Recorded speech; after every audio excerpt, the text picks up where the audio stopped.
Oke, kita lanjutkan untuk soal penerapan distribusi normal yang kedua ya.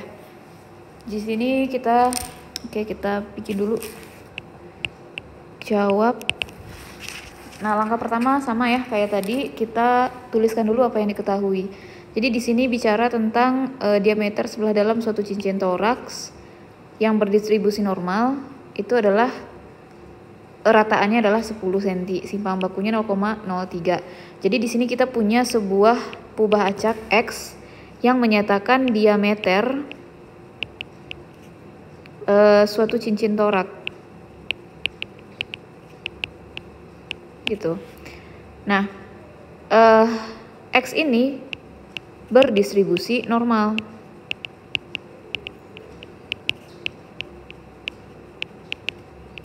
Nah, kemudian diketahui rataan dari si diameter cincin torak ini adalah 10 cm. Kemudian sigmanya adalah 0,03 cm.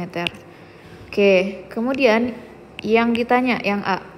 Berapa proporsi cincin yang mempunyai diameter dalam gitu ya. Jadi ini diameternya adalah diameter dalam ya. Antara 9,9 cm dan 10,03 cm. Jadi kalau bicara proporsi ya berarti itu sama kayak persentase juga ya. Jadi kita mau cari peluang, persentase bisa dicari dengan peluang. Oke, kita mau cari berapa nih peluang si diameter cincin itu berada di antara 9,97 dan 10,03. Nah, kita batasi dulu. Oke, nah untuk menentukan ini kita bisa gunakan sebenarnya ya sama ya dengan pakai distribusi normal baku juga. Tapi kita mesti ubah dulu bentuknya ke X kurang dari semuanya. Maka kita punya di sini X kurang dari 10,03 dikurang dengan X kurang dari 9,97. Nah, oke, di sini kita nggak bisa langsung karena kita butuh nilai Z untuk setiap batasnya ya. Maka di sini kita cari dulu Z dengan X sama dengan 10,03. Berarti Z-nya itu 10,03 dikurang dengan mu. Mu-nya adalah 10. Jadi di sini kita punya ya suatu rumus Z itu adalah X dikurang mu per sigma. Nah, ini akan kita gunakan terus ya. Oke, lanjut yang tadi ini dikurang 10 per 0,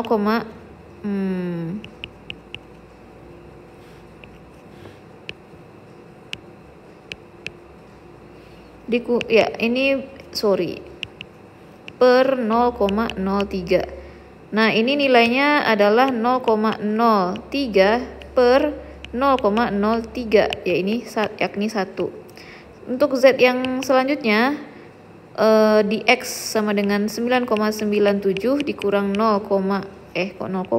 dikurang 10 per 0,03, kita juga memperoleh di sini negatif 0,03 dibagi 0,03 dan ini kita peroleh min 1. Nah, jadi peluangnya kita di sini punya peluang saat X kurang dari 10,03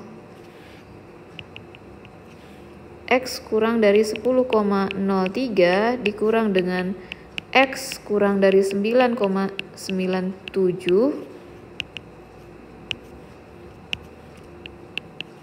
itu sama dengan peluang saat Z-nya kurang dari 1 dan untuk X yang ini itu sama dengan Z kurang dari min 1. Nah, ini yang kita cari nilai peluangnya ya. Nah, untuk mencari nilai peluang sama dengan tadi ya, kita gunakan tabel distribusi normal baku ya.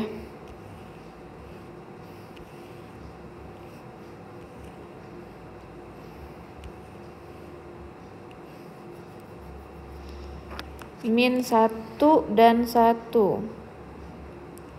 Oke, di sini kita punya min 1 itu yang sebelah sini. Ya, jadi kita ambil 0 ya karena min 1,0. Jadi nilainya adalah 0,1587.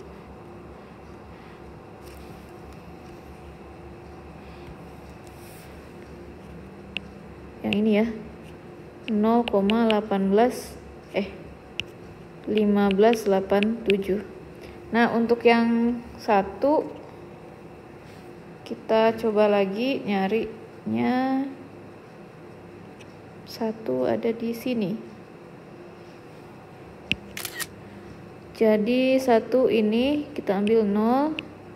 Jadi ini 0,8413.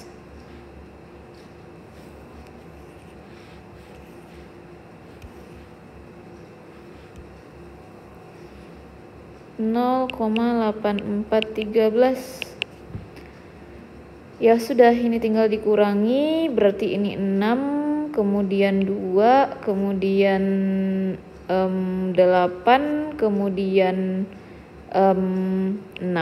Jadi 0,6826. Jadi ini proporsinya ya, kalau dipresentasikan ini setara dengan 68,26%. Gitu ya. Jadi 68,26% cincin toraks itu diameternya lebih dari 10,075. Oke, sekarang kita lanjutkan lagi ke soal yang B. Berapa peluang cincin toraks itu berdiameter dalam antara 9, saya nyari yang B ya barusan, sorry. Berarti ini adalah soal B yang barusan ya. Dan ini kita cari yang A. Berapa proporsi cincin yang punya diameter lebih dari 10,075? Oke, berarti ini kita punya X-nya adalah 10,075. Jadi kita mau cari Z-nya dulu. 10,075 dikurang dengan 10 dibagi dengan 0,03. Jadi kita punya di sini bukan negatif ya, positif. 0,075 per 0,03. Ini setara dengan 7,5 dibagi 3, yaitu 1,5. Oke, jadi itu sama saja dengan ya, X besar dari 10,075 itu sama dengan peluang saat Z lebih dari 1,5. Nah, ini kita cari 1,5. 1,5 ini ya, kemudian ini 0,9332.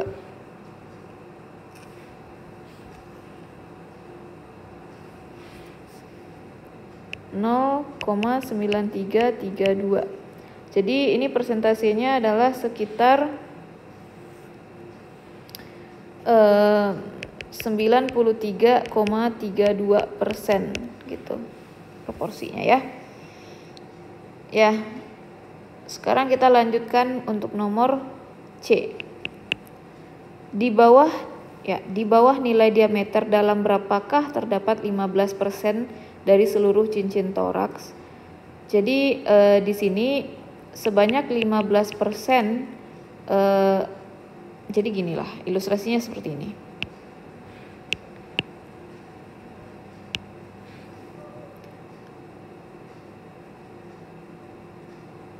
Jadi kalau misalnya kalian bayangkan ini adalah ukuran untuk seluruh diameter cincin toraks. Nah, ukurannya itu ada nilai yang minimumnya, ada yang paling maksimumnya gitu. Ini adalah diameter cincin toraksnya. Nah, sekarang terdapat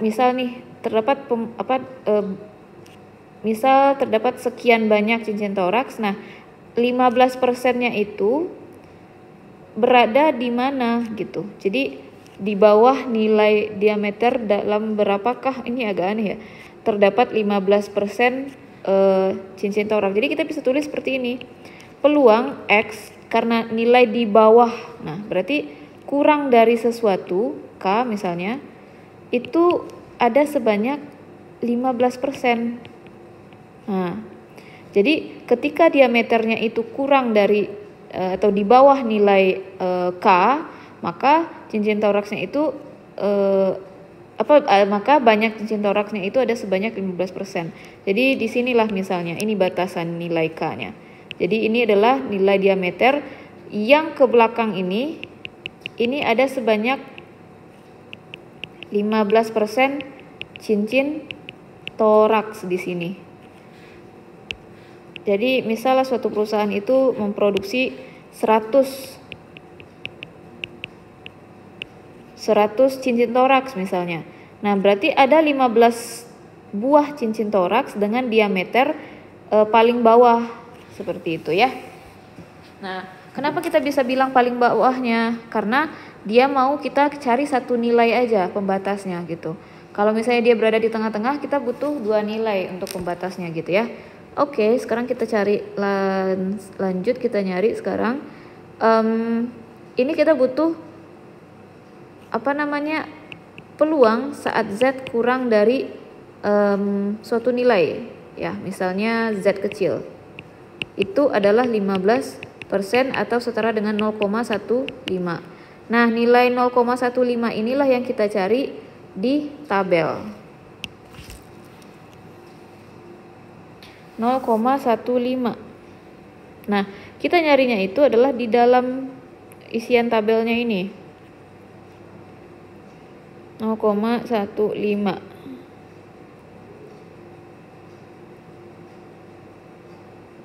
Nah, ini dia.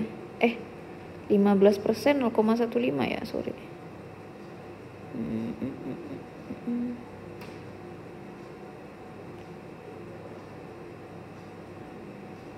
Nah, ini kebetulan nggak ada ya nilainya di tepat gitu. Jadi di sini kalian bisa lihat ya, nilai ini dengan nilai ini itu di antara inilah berada 0,15-nya. Nah, ini dan ini. Nah, untuk lebih kalau misalnya kita latihan, sebenarnya kalian bisa ambil aja yang paling dekat gitu. Ya, kalian bisa ambil min 1,3 ya, atau min 1,04 gitu. Jadi it's okay aja. Tapi kalau ingin ingin nilai yang lebih spesifiknya, maka kita perlu melakukan interpolasi gitu ya. Jadi untuk sekarang gimana? Ya, yang menjawab min 1,03 itu benar, yang menjawab min 1,04 itu juga benar ya. Jadi saya tidak melakukan interpolasi. Atau yang melakukan interpolasi pun juga benar ya. Jadi di sini kita ambil dulu. Oke, jadi nilai Z-nya adalah min 1,03.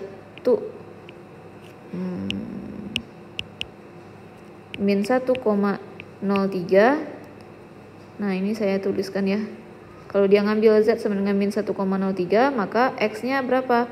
Nah, X bisa kita cari dengan cara, ini X itu bisa dicari dengan cara Z kali sigma ditambah mu. Berarti ini kita punya Z dikali, ya, Z-nya berapa? Z-nya adalah min 1,03 dikali dengan sigma-nya 0,03, lalu ditambah mu-nya adalah 10. Maka kita peroleh di sini 1,03 dikali 3 adalah 903. Kemudian ini 2 angka di belakang koma. Kemudian ada 2 angka lagi di belakang koma, jadi 0,0309. Jangan lupa ini negatif.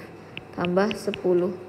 Lalu baru kemudian karena ditambah 10, jadi kita mesti kurangkan dulu 10 dengan 0,0309. Jadi ini 19690.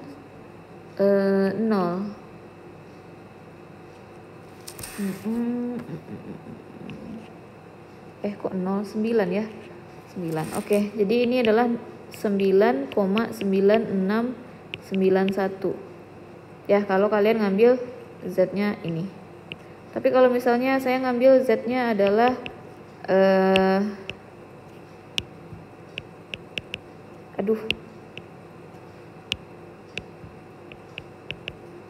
Oh, ambil Z-nya adalah min 1,04 ya, oke juga lah.